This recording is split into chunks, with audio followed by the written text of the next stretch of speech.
This is a call for refinement.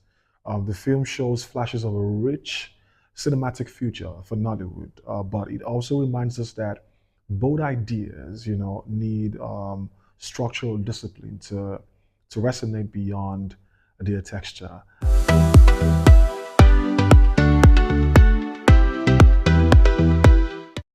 Hi guys, welcome to another interesting episode of The Long Take. My name is Dawson, and let's do this. We're talking today Colors of Fire, and I'm sure you've seen it. If you haven't seen it, well, you should go see it. Now, Colors of Fire is a visually ambitious, narratively uneven foray.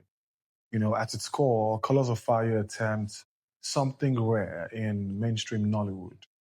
It's a bold reimagining of cultural, mythos through a cinematic language that blends live action, animation, and artificial intelligence, augmented effects.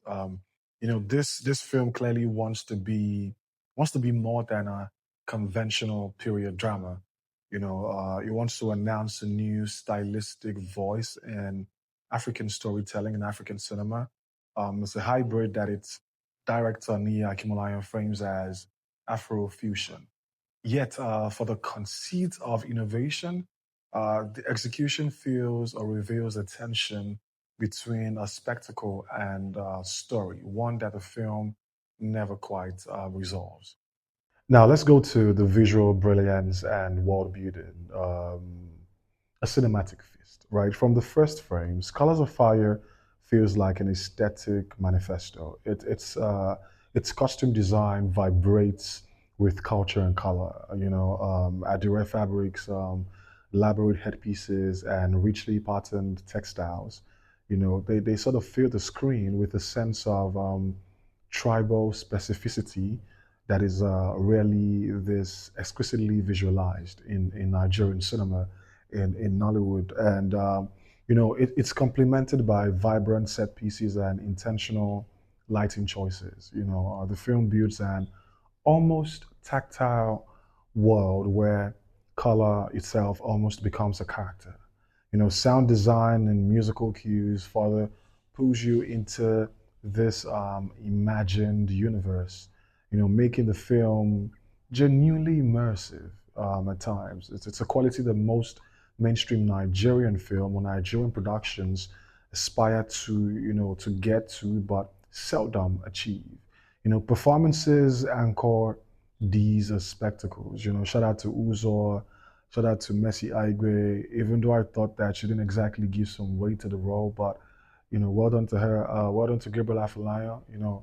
For me, Gabriel Afolayan turns in raw intensity, especially in his emotionally charged scenes. While, Asaz, like I mentioned before, she brings some level of physical charisma, and narrative weight to every frame she inhabits, and of course, Femi Branch and a number of other actors in the film. But the performances were quite fair, to be honest.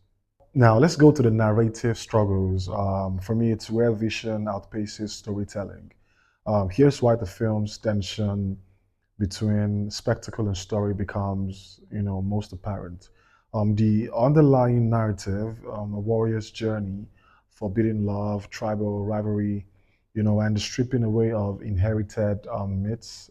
It has all the ingredients of a compelling mythic arc, yet the storyline frequently defaults into broad strokes and a thematic signpost instead of, or rather than human complexity. The emotional stakes here, while present, they're sometimes muted by, the film's own visual ambition. And most notably is the use of AI and animation, which should theoretically, extend the story's imaginative reach. It ends up interrupting it.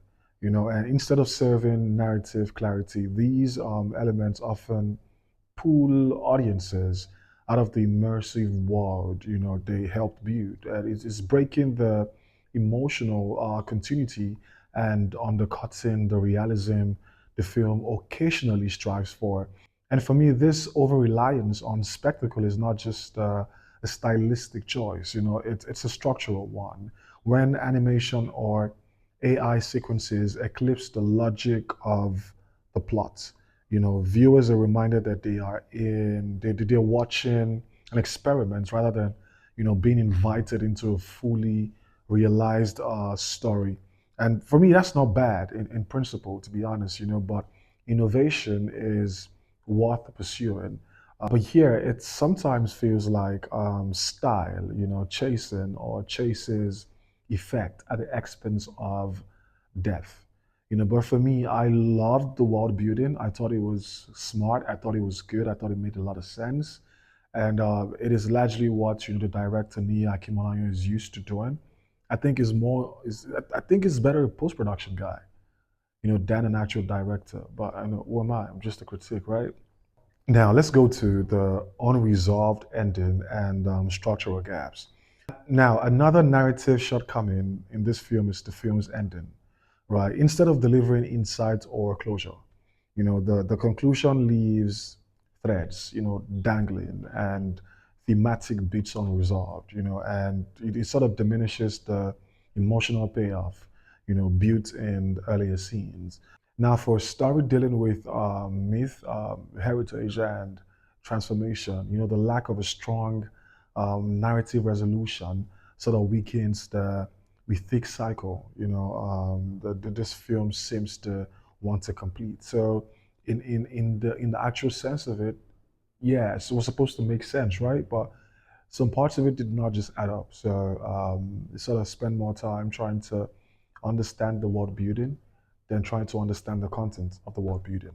Now, let's go to the core dilemma. For me, spectacle versus substance, right?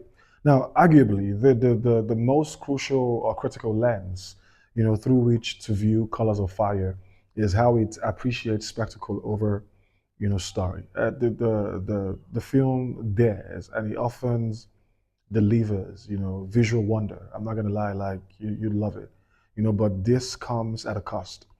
Rather than letting spectacle serve the narrative at times serves the spectacle, and that's the irony of trying to balance spectacle and story in filmmaking.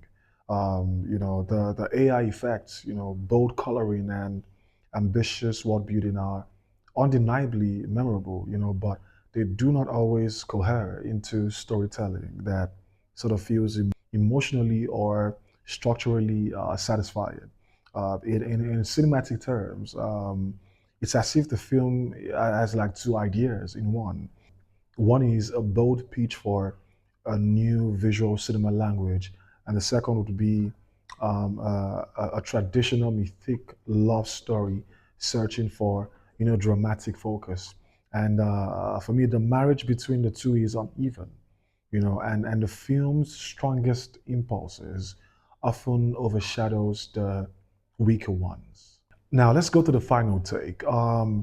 Colors of Fire is a good film. It's a project with admirable ambition, overwhelming visual energy, and moments of real artistic clarity, but yet for all its bravura, and inventiveness, it ultimately feels like a film that loved its own visual identity more than the story it was trying to tell.